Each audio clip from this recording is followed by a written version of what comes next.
Welcome to Bled Talk, the podcast where insightful conversations meet language learning.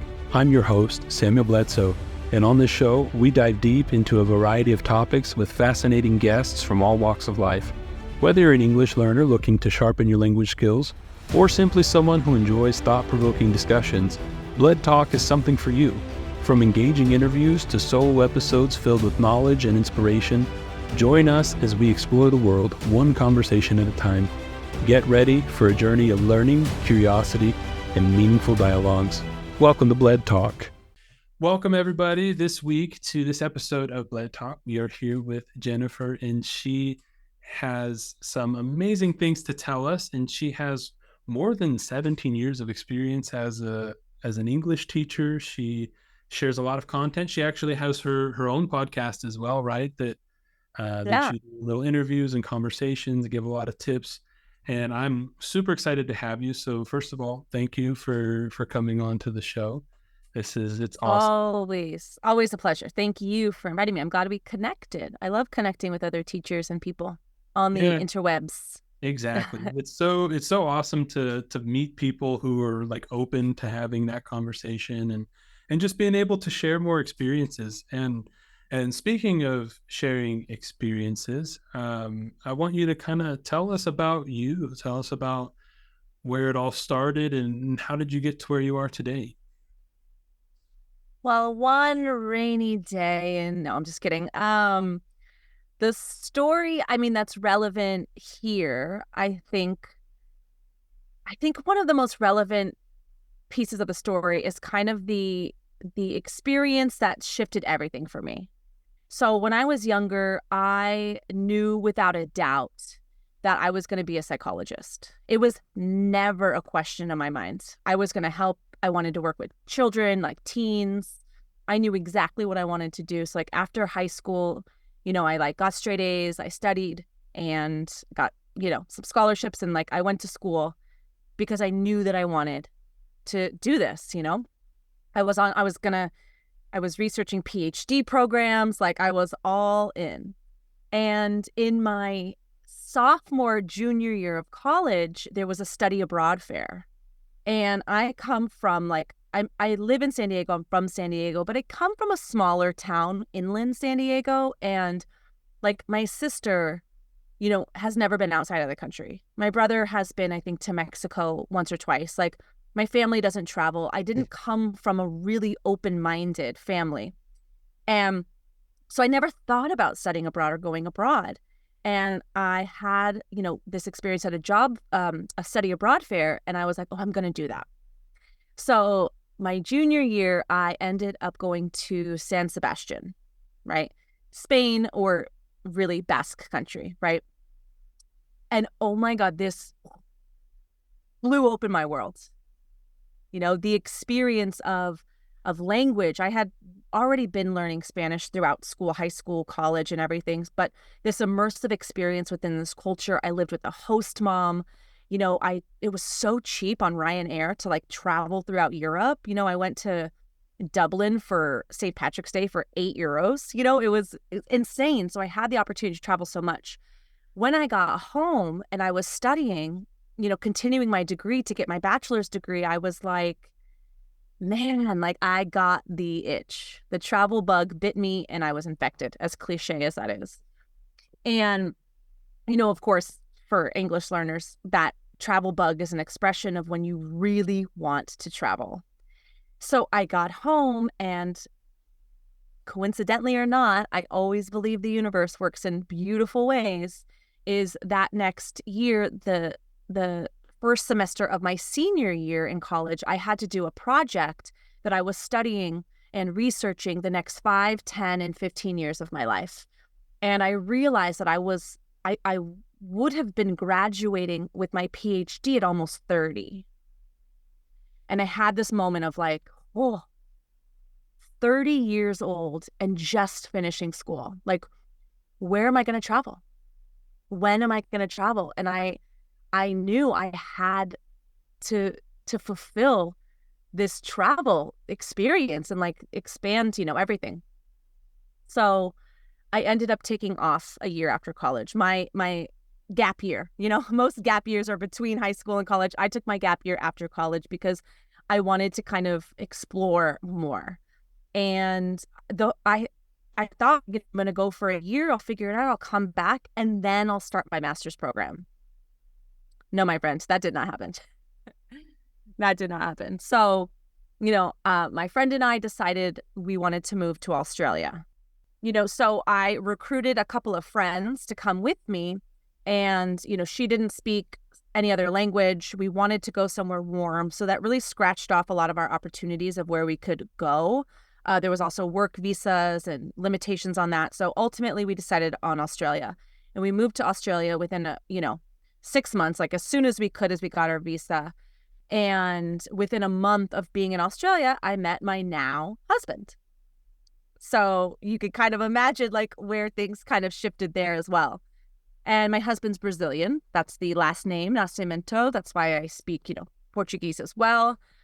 So I ended up staying extra time in Australia, even extra, to then be with my husband. And we traveled, and I extended my visas as much as I could until finally the Australian government said, listen, if you come back here one more time on a tourist visa, we're turning your booty around and you're going back to the United States. So at that point, my husband and I decided, okay, his visa was almost, my boyfriend at the time. He was my boyfriend at the time. His visa was almost expiring. My visa was expired. So we tried to come to the US. He was denied. So he went back to Brazil. I went back to the US. And then we kind of figured out what was next. And then I moved to Brazil.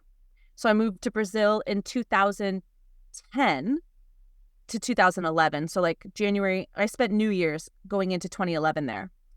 And then I lived there for like 8 months. And then I moved back early to the States. And then my husband followed me a few months later. And then we, eventually we got married here. And then the rest is history.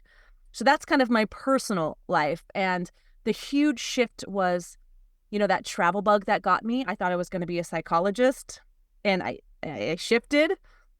And so then to supplement income while I was abroad, I did waitressing in Australia, but then I had already done some tutoring and some things when I was in Spain, conversation exchange and language, things like that. But then when I moved to Brazil in 2010, that's when I really went full on teaching English, because there it was like, I'm an English speaker. I've taught before. So like, I'll teach here.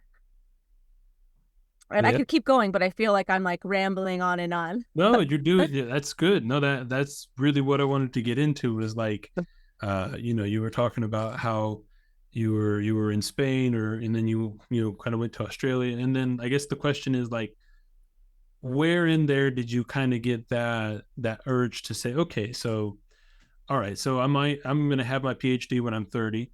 So what should I do? Right. Like, is that kind of where you had that aha moment of, oh, let me teach English? Or when did that moment come? My aha moment or the teaching English moment? They're two separate moments. Okay, we could do both. Let's go with both. We'll do it the both. So the aha, like, this is not what I want to do anymore, was when I came back from San Sebastian, and I did that college project where I was like, I'm graduating when I'm 30. I'm going to have so much debt. I'm not going to have traveled. Our kids there, like, where are kids travel, And so that was a really aha moment. Teaching English, if I'm being incredibly honest, came out of convenience and kind of being in the right place at the right time almost. My husband's friend, my now friend, owned an English school where we were living in Santos in São Paulo. And I started teaching there. And so I started teaching there, officially and professionally. I could put English teacher on a resume. Before it was like very casual. And then when I got back to the States, I had been gone for so long at that point that for me to get back into psychology, and I actually was going to make a shift at one point into speech pathology. So speech pathology was a little bit of, okay, I'm not going to get my PhD in, psychology, but speech pathology is really interesting, and I could do maybe more of a master's, And I forgot about that actually. During some internships in college for speech pathology, I was actually working with a lot of kids in non-English speaking classrooms. So like after school enrichment programs for children who came from non-English speaking homes. And I was teaching a lot of language development there. I was teaching language development for children who had been diagnosed with autism. So I was doing that kind of work, and language teaching was happening there as well.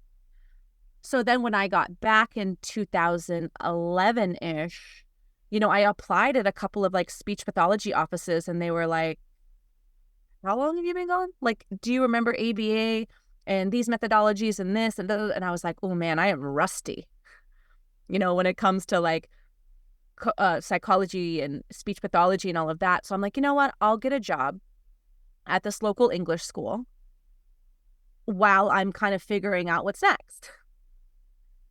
Well, then I never left teaching English. So, and here I am. Okay, cool. No, that's Yeah. awesome.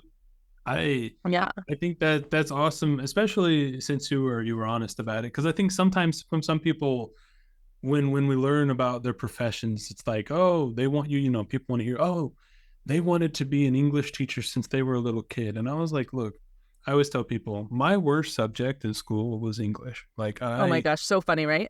yeah, I was not good at English, but it's not that I wasn't good at speaking, because I was actually like, I was too good at speaking. Well, I shouldn't say too good. I just talked a lot. I would always, Chatterbox. yeah. My mom, she even one time she told me, because she said that when I was a baby, I started talking like really early. I was like Yeah. one, I was doing like full sentences and things. And Wow. at one point, she told me, she was like, "You're just such a big talker." And I didn't understand that she said talker, and I thought she said taco. And then I started to tell her that I wasn't a taco, I'm right? not a taco. Right. That's when I Aw. started telling my mom. And so, And fast now I forward, hate tacos. right. No, but now fast forwarding into the future, like I said, I wasn't really good at English, but out of necessity, right? Coming to, because I came to Brazil and I was like, okay, well, what am I going to do? And Yeah. when I was a missionary, I taught some English, but it was that whole like very casual, like, I'm not a professional, but I speak English, so let me help you understand some things.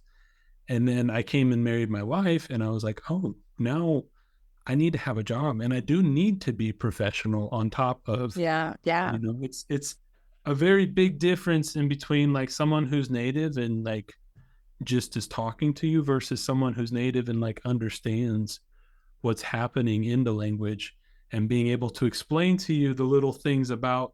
I always tell people like studying with a native teacher is great, but the issue is like sometimes some people think that a native teacher is good because they're a native, and it's like being a native doesn't make the teacher a good teacher.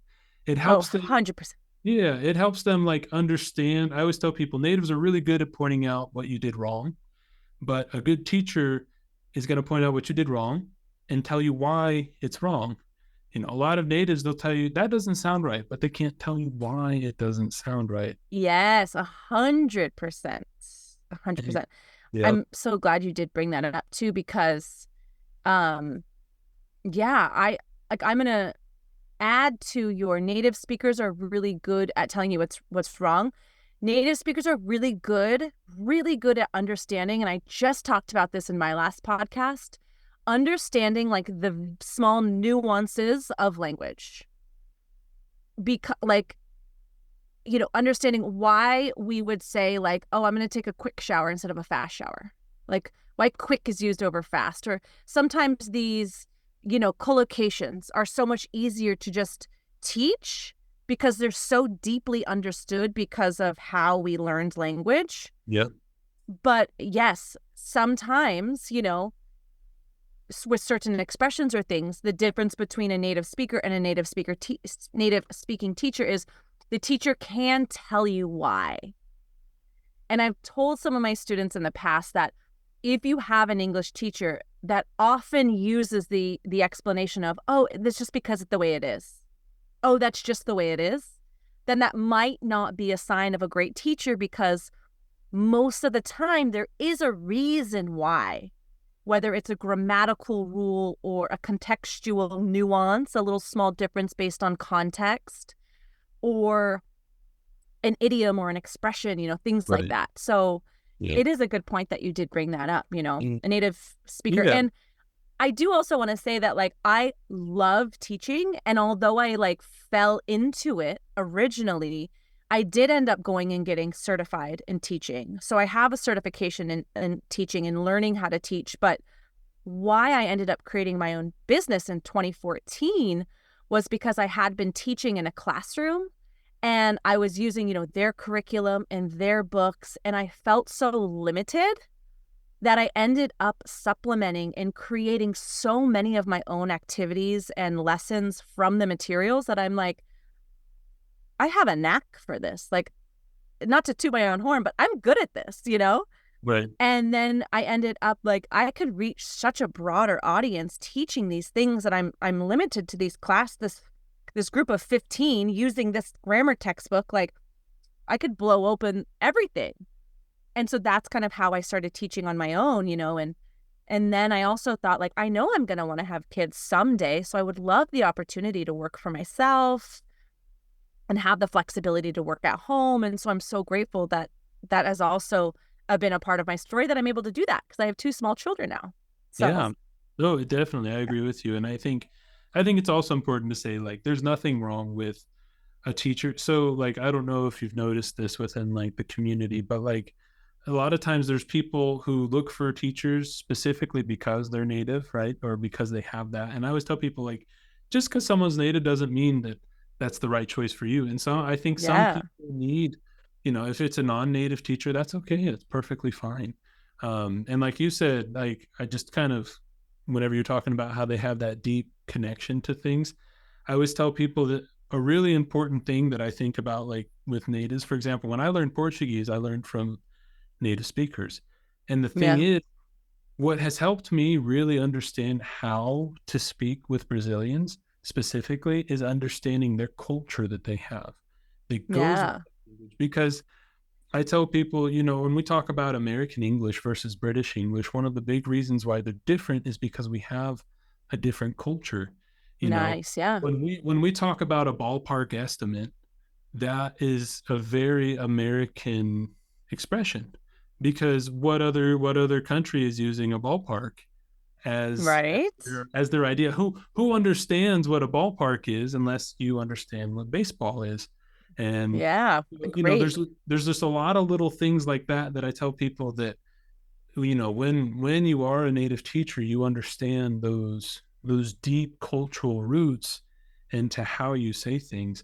And so, I think that if that's something that you want to understand within language, that's a really good reason to maybe seek out a teacher that has those things. But once again, not everybody's going to know why, right? Not everybody's going to look up Yeah. why, for example, like why do people say break a leg? I remember when I learned that, and that was interesting. Have you heard that? So it's like they say break a leg because a long time ago, if you break a leg, you end up in a cast.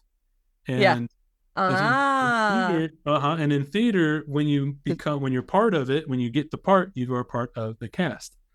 And so they Nice. tell I you, love so that. yeah, so they tell you to break a leg so that you become part of the cast. And I was like, oh, okay, that makes sense.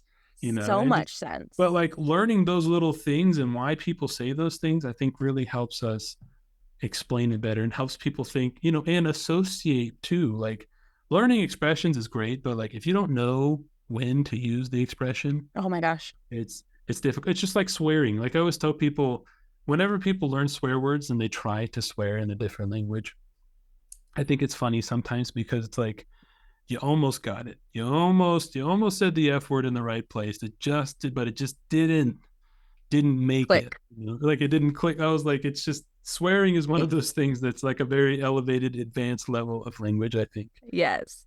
It's almost like you listened to my last podcast episode and you're like referencing little things that I said because I talked about that as well. And what I was saying was kind of to your point on it, like it, so many students, and even some of my own students that like have studied with me, they're like, I want more vocabulary, more vocabulary, more vocabulary. I want to learn expressions. I want to learn this. And so many students focus on like 10 phrasal verbs for shopping, and then I want 5 idioms for this, and I need da-da-da-da for this, you know? And I'm like, there's no way, or number one, there's no way you're going to remember 50 new expressions in 1 week, what they mean, and more importantly, like you said, how to use them within a context, situation, and conversation. It's just not possible because you likely won't even have the opportunity to use 50 varying expressions in these different situations, you know? And so I said, my last episode was why to avoid speak like a native lessons. And those are those lessons that are like, speak like a native speaker. Say this, say break a leg instead of good luck. Uh-huh. And I'm like, well, you don't have to. Like, you can like still say. Yeah, like those people who are like, stop saying thank you. And you're like, why? We always say thank you. Like I say thank you all the time instead of it's very much appreciated, you know? And it's not to say like, oh, I don't say break a leg and I'm a native speaker, so don't use that. No way. But it's like I was reminding students that you can be an advanced speaker. You can be incredibly intelligent. You can have a very strong grasp of the language and say good luck. And you will still sound like a native speaker who also says good luck. Yeah, exactly. Right? I completely And yeah, and so what the other point I was going to say based on what you said was you're not going to learn how to use them. Oh, so understanding like swearing. There we go. So you had said, that. So I was saying in that episode, like forced language never sounds good. No. You are going to sound so much more natural, so much less awkward, and you're going to come across as more confident and a, quote, better speaker if you say good luck confidently, directly, with good pronunciation, clearly, versus saying break leg, or like trying to use an expression and forcing it and it's incorrect or it's awkward or you don't deliver it confidently because you're not sure. And I said, forced language never sounds good. And I said that happens with curse words a lot. Well, yeah. Like, well, and like because, sometimes even people, for example, like in Brazil, there's like there's a bajillion ways to say, for lack of not saying the swear word, to say like crap, or something of that sort. Yeah. And in the US, there's like 3, right? You have like poop, crap, and then the other one. And then, but here there's like 20 different ones. And so people go to translate it because they want to sound like themselves, right? And they want to use the same vocabulary that they would use in their own language. And then they go to a meeting and, like, for example, we'll be talking with family members and all of a sudden they drop F-bombs and they just start saying things and you're like, whoa, that was a little too far, because like when you don't understand the weight of the word, or like these kids that watch videos and they watch these movies and they hear the swear words and so they start repeating them a lot and they're like, what does that mean? And you're like, oh, you probably shouldn't say that again. But right. Like, yeah. And so I totally agree with you. And I was going to ask you, so what's your opinion on, because I did see that you posted that episode. I didn't get to listen to it yet. But I thought it was interesting. It was a really intriguing title. Avoid the speak like a native lessons. And I was like, it's everywhere. That's interesting. Well, and I was going to ask you, like, what do you think of those? I know, on social media, right? We have all of this huge wave of people who go, don't say this, or stop saying this. And like, what's your view on, for example, especially like native teachers who get on there and they're like, we don't say this in this country, in our country, we say this. Like, what's your view or your opinion on that? I have a lot of opinions on that. Now, keeping it kind of concise, and I think the most important points are, you brought up culture and understanding the culture of things. And that plays a huge part in it because when we think about culture and language and like, don't say this, or instead of this, say this, it's going to highly depend on where are you in the US if we're talking about American English, right? Because then we also have Canadian English, we have Australian English, New Zealand English, British English. So what English are we talking about for say this instead of this? And then what cultural like references are we saying, you know? Um, I actually somebody shared, like, instead of saying, and this was the example I used in my episode, instead of saying, let's go to the library, the native way is hit the library. Instead of saying, I'm listening to you, say, I'm all ears. So I'm like, this is such BS because this account had like millions and millions of followers. And I'm like, this is what millions and millions of learners is thinking is correct. So I did my own little very relaxed study. I asked like 20 of my friends and family. I posted it on my personal social media accounts. I'm like, which would you more likely say? This or this? Hit the library, go to the library. I'm all ears or I'm listening. And 95% of my crew said they would say, let's go to the library. Yeah. And I'm like, yes, I would never say, let's hit the library. Right? Yeah. I would just, I wouldn't say that. Like, Maybe like hit the books, but that's more of like hit the a, books. Yeah. study Like, thing. oh, hey, like I'm going to a couple places. I'm going to hit the coffee shop on the way there. I've never said that in my life. Like hit for me, if I'm thinking about how and where I would use it, I'm going to hit this place would be I'm going really quickly on my way somewhere else. Yeah. I, Again, and that's like me trying to dissect how and where I would use it. yeah, I use like if I hear someone use the word hit, it sounds more like drive by kind of thing, and Yeah. it's Right? like that Drive by. to me. But like, That's what hit sound like. Or let's hit the library, and I'm like, oh, I don't right. participate in the activity. Like, Yeah. yeah, no, I totally agree with you because especially this last week, there was, I don't know, there was something. There was a native girl who posted a thing about. I think right now the big one in Brazil is the like someone saying so right for There's a like lot in of the talk about middle. that. Yeah, and it was funny because I was talking to my students because obviously our students, they watch these things and then they come to us and they're like, hey, And they so like ask, what's the real answer? And I always tell them, I'm like, look, if you want to say so, that's fine. Most people will understand so it so. and okay, but like, is it common where I'm from? No. In the Midwest of the US, we don't really say it. In the south of the U.S., it's not really common, but you can go somewhere and hear it or say it, and it's okay. And I Yeah. think that's what people need to understand, and like that's what I really try to avoid. I was talking with another English teacher about this, is that if I post a video about like a better way to say something, I always say that you can say this, that's okay, but here's a way that's a lot more common. Something that maybe Yeah. we say all the time, and it's usually just because a lot of people want to flow better. They want to have that natural feel, Ease. what they say. Yeah. The ease. Yeah. And so for me, I'm like, okay, I'll give them these answers, but like something else I tell people, I like, for example, those videos when they're saying, don't say would have, say woulda, or don't say could have, say, What else? Yeah. and I'm like, okay, well, for example, one thing that has really, in my opinion, has really screwed up a lot of like writing is when people talk about this wanna thing. I hate when people write Wanna. the word wanna. Wanna. And so the reason why I hate it is because it's not accurate. It's not grammatically correct. And Uh-uh.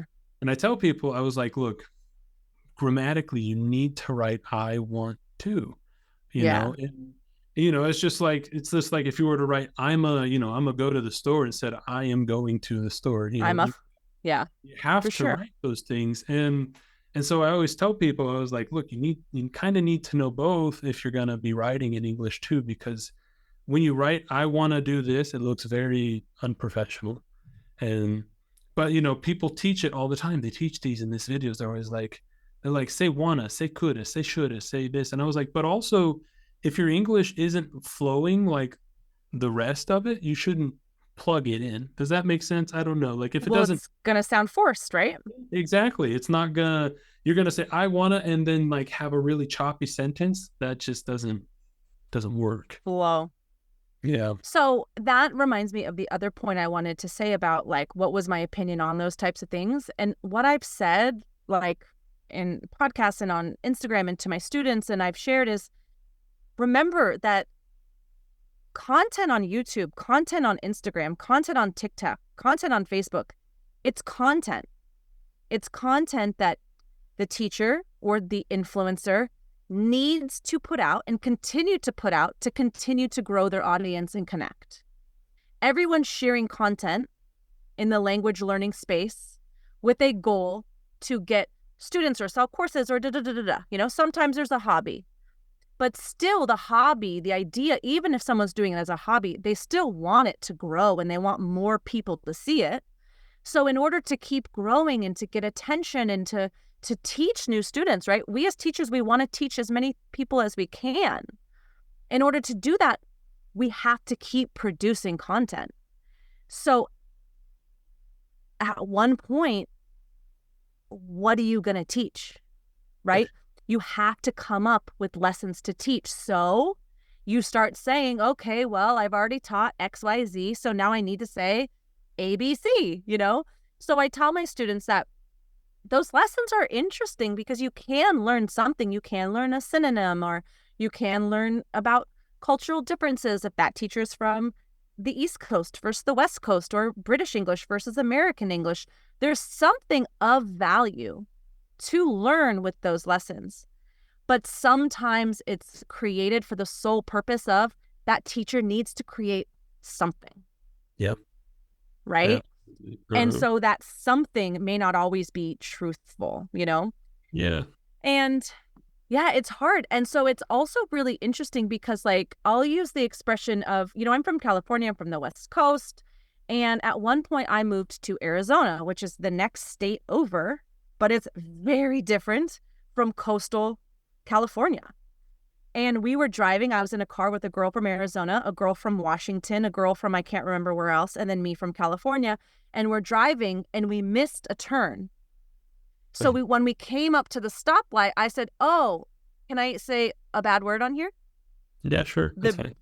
It's the B word, right? B-I-T-C-H. So we got up to the stoplight. I'm like, oh, just flip a bitch up here and we can go back. I didn't even think twice. Flip a bitch. They all looked at me like, what?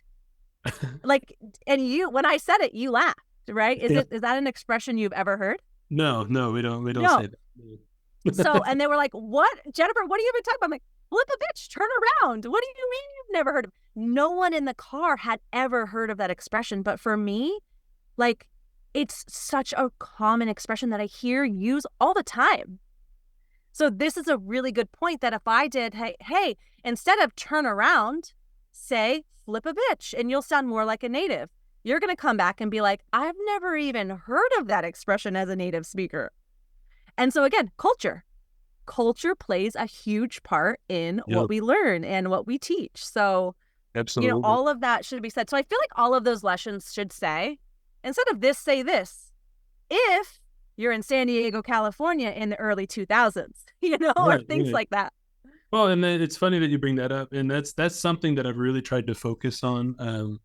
Like more recently is because since I've started doing the podcast, I've been really blessed to just talk to so many different people from different places in the world. And they, you know, after we have this conversation, for the most part, most of them kind of we stay in touch, we stay friends. And when we kind of help each other out, you know, they've asked me, they've been like, hey, in the States, do you guys say this, or do you guys do this, or is this normal to you? For example, I did a video recently about, there was a girl who posted some pictures, and she wanted to do a morning photo dump is what she wanted, but she just said, oh my God, I saw your post on this.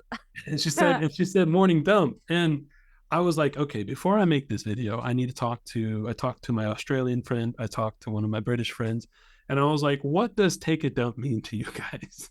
And they all just laughed at me, and they told me exactly, they all said the same thing. And I was like, okay, so this is a universally accepted term for that. Yeah.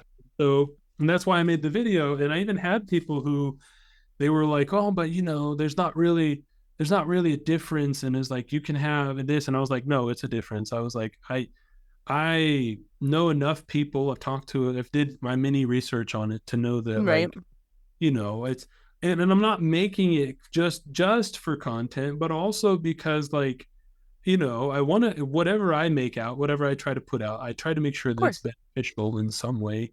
Of And course. and you know what? And it was funny, that was actually really beneficial to a lot of people who are like bloggers, right? Who like to post things.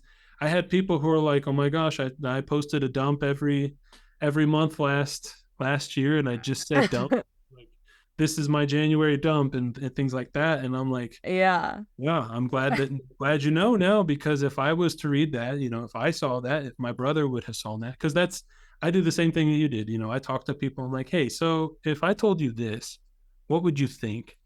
And they're like, yeah, this, they would tell me what they were thinking without giving them any context. And I'll be like, okay, I'm just making sure that I'm not crazy, or that I'm, Yeah, no, for sure. No, I laughed when I saw that post that you yeah. did. It's so true. And Oh my gosh, that's so funny. Yeah. So, yeah, I mean, no, lang absolutely. culture is so important, And that. And it's interesting, like, um another thought I had when we were talking a while back was like you said something about like teaching. I learned Portuguese through my students' mistakes in English, oh, that's interesting. That's, right? yeah.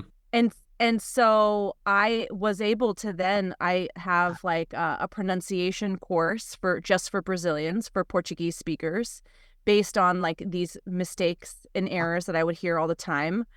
And I have had in the past like ebooks and things of like common mistakes, right? And it was the things of how I learned the basics of Portuguese, right? Yeah. And so this is really important when it comes to like culture too, because we can't always translate language, and a lot of people want to just like translate or use translators. And I tell my students, like, translators should be the last thing that you really use. You should really try to find like other ways to explain and not rely on a translator, because it's kind of a crutch, and a lot of the times it can create like really unnatural language. So Yeah.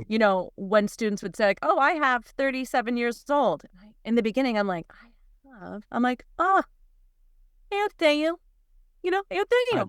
be Okay, like, I got okay, it. nope. I got it. Right. So I like learned backwards. But again, that comes to like cultural differences in language and everything. And yeah.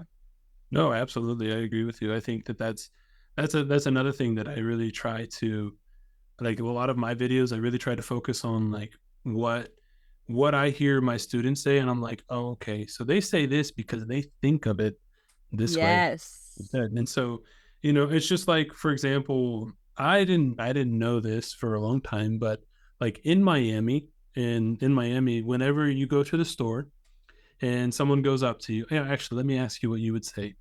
So Okay. you're in a store, you go into Walmart, or I don't know, maybe not Walmart, probably like Target or something, and an attendant, somebody who's there, a worker, sees you, and they think that maybe you're lost or something like that. They go up to you and they ask you if you need any help, and you want to tell them no.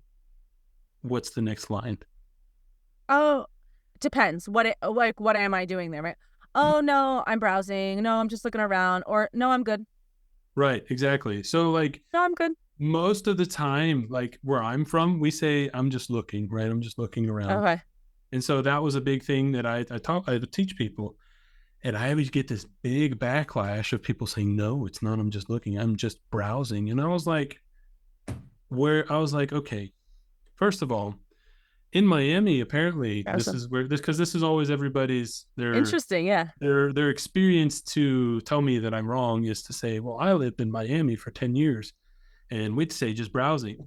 So one time I did some research on Miami, and did you know that Miami has the largest population, like the largest diversity in the United States of people who are not from the United States? They actually, like, the last time I checked, I think it's like 52% of the people who are citizens who live in Miami are not national born Oh, citizens. wow.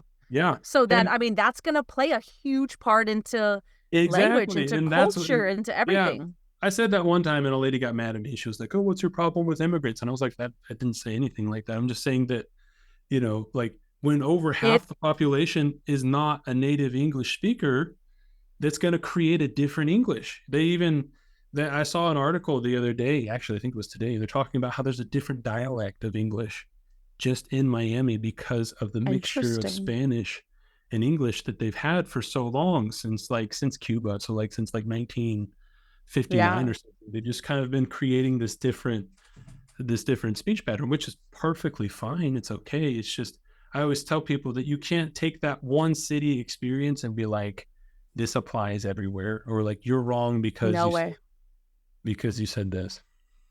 Well, I mean, 100%. I agree with you. And again, I don't think it has anything to do with like knocking or criticizing immigrants or the people there, but it's emphasizing the fact that language is affected by culture 100%.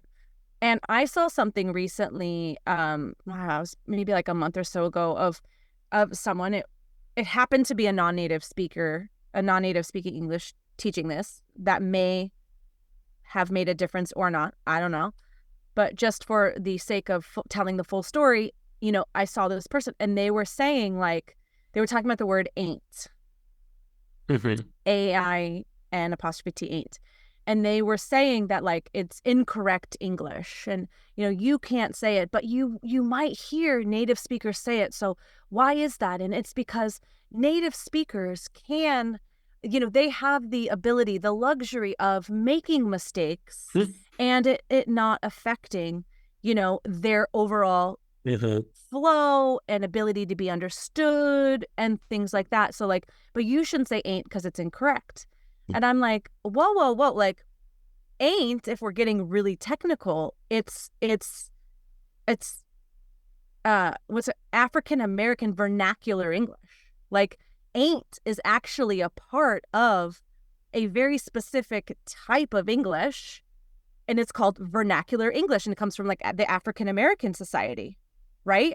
And I have a lesson actually in this right now in my accelerated English program as we talk a little bit about this. And linguists have studied this, and there's ain't, there's y'all, there's incorrect quote, right? People will say uses of the verb to be that are used that don't align with standard American English. So, but all of these things linguists have actually studied, and there are specific rules of when and how to use ain't, when and how to use Mm-hmm. this form of the verb to be, when and how to use y'all.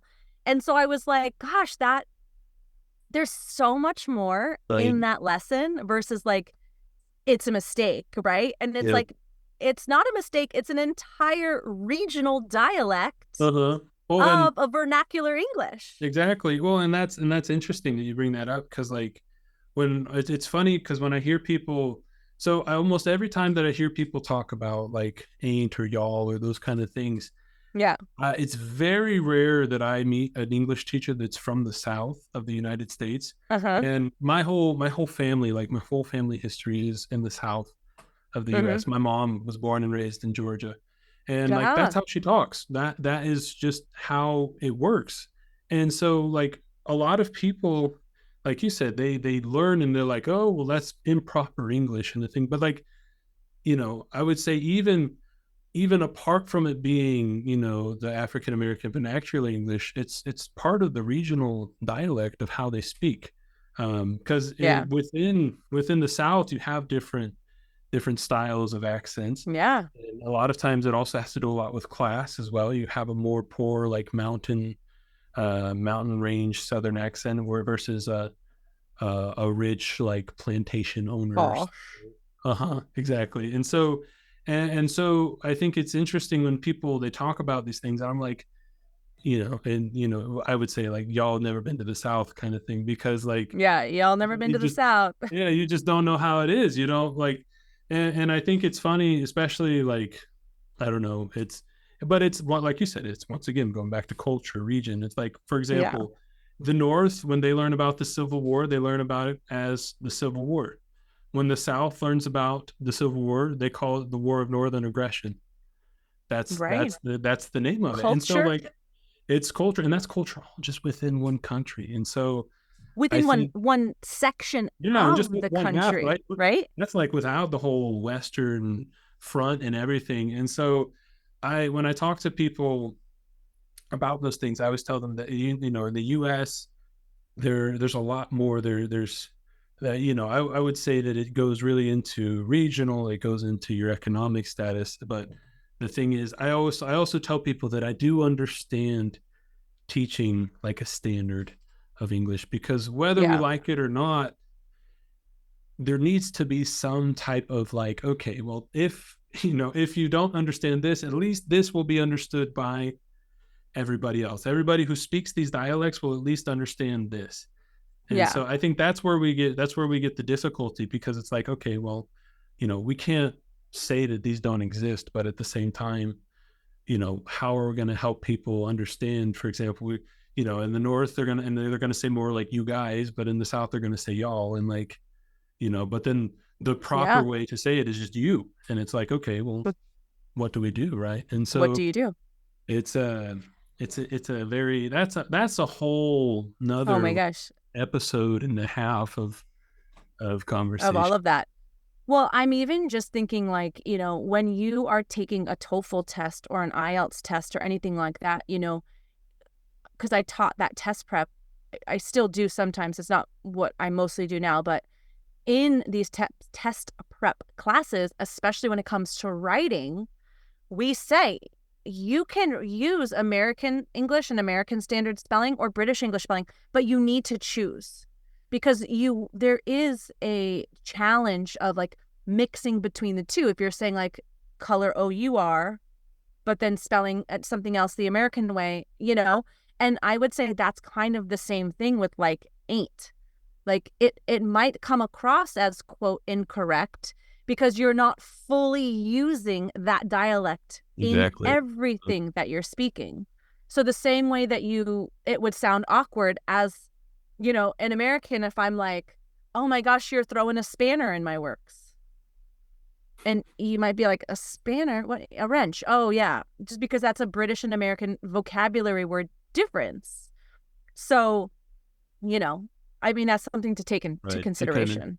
yeah, no, definitely. I think that is definitely it's complicated, I think, for some people, because they don't get into that. And then that's, I guess, you know, I know we're getting close to the end, but so like another question I have before I get to my final question is, Yeah, yeah. what's your opinion? Because it's going so well. I love the conversation. But anyway, Yeah, um, me too. what's your thought? What's your opinion on so when people talk about like American English or British English, or, you know, some people even forget Australian English, but it's there.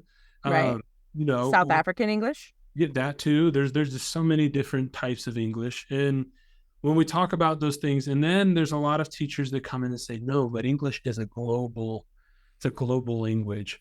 You know, what's your stance on that? Do you think that it's important to differentiate as an English learner? Do you think that it would be more important for you to pick a specific style? Because I've seen teachers who are like, oh, my course isn't American or British English, it's the world English. And I was like, but world English is one of the two. It's going to have, like, there's no specific, okay, this is what the world says, this is what Americans say, and this is what British people say.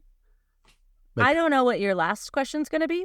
So I don't know if I'm going to answer it because I have a feeling maybe, your last question might be related to like tips or final advice. yeah, basically that's what it's going to be. So yeah, if you want to Right? kind of put it together, you I'm going to can. come I'm going to combine that because my answer is what I tell my students, and I would say, we didn't really get into like a strong, like a full bio of what I do, and it's not confused. Like most people say, oh, you're an English teacher, but I actually consider myself more of a coach. And so I've combined like aspects of psychology and aspects of teaching, and I come it together. So I call myself a positive psychology English coach because I have a specialty in specifically positive psychology, right? So as like more of a coach, I take kind of that more global aspect and have kind of more of a holistic approach to teaching, of my advice, of my support, and kind of looking at the bigger picture. But first and foremost, before I would take on any new student or allow anyone into my course, right? I talk to them a lot about, or maybe they join the course and we talk about it after. But the first part of my course and my advice is understanding what your goal is, then understanding what your strengths and weaknesses are, and then creating a strategy.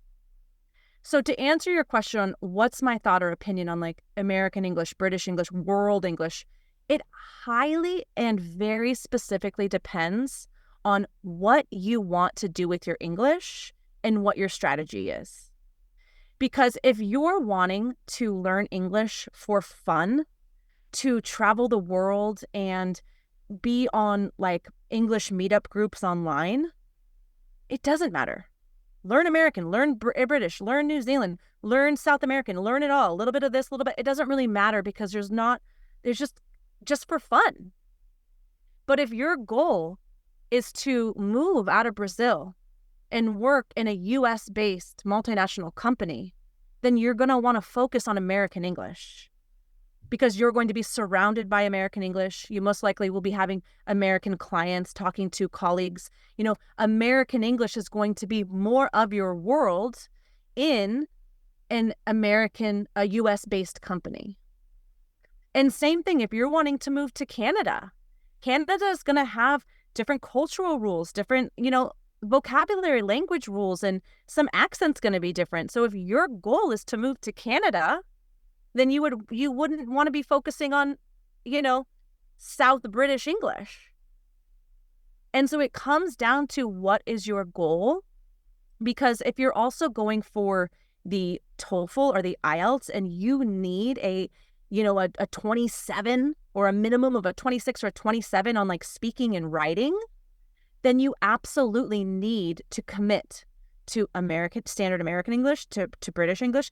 You need to commit, because if you're switching between and mixing up these things, then you're going to come across as not being a strong speaker, confusing structures or, mixing things, So again, what is the strategy? And that's going to depend on what you want to learn, because at the end of the day, it doesn't really matter what my opinion is on what you should learn, right?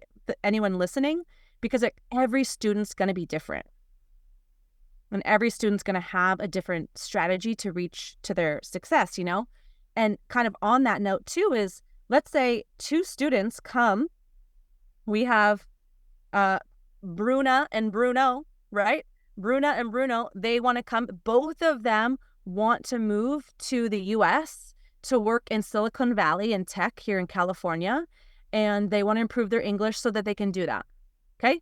So we have two people from the same country with a Portuguese speaking native background wanting to move to the same state, the same city within the same job industry, right?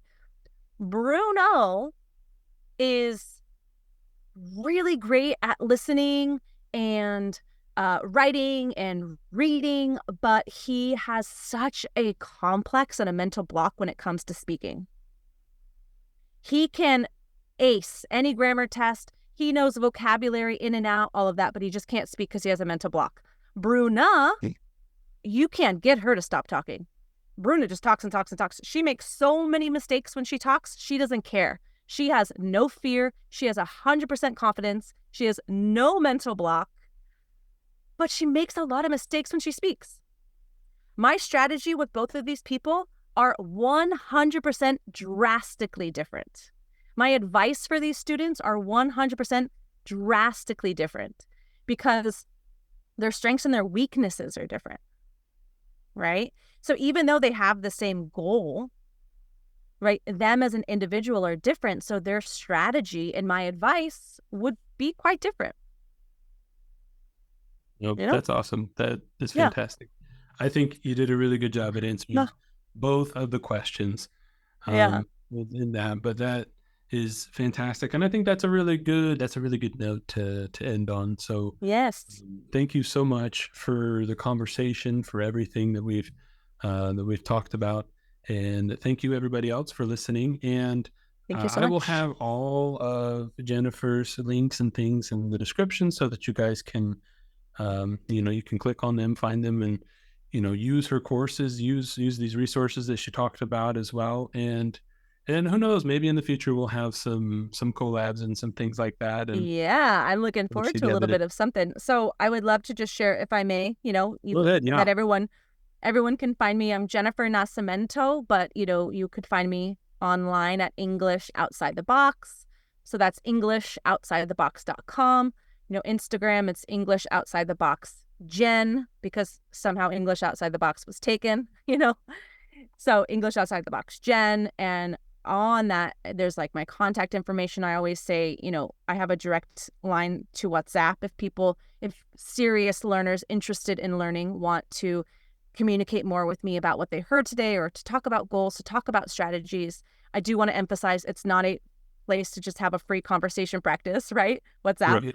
but to learn more about how, I could help you, then that's definitely a free or open, I should say, an open contact form as well. And I do look forward to some collabs that we may have, especially for that Brazil speaking audience, because nos falamos português. So Yeah. woo-hoo.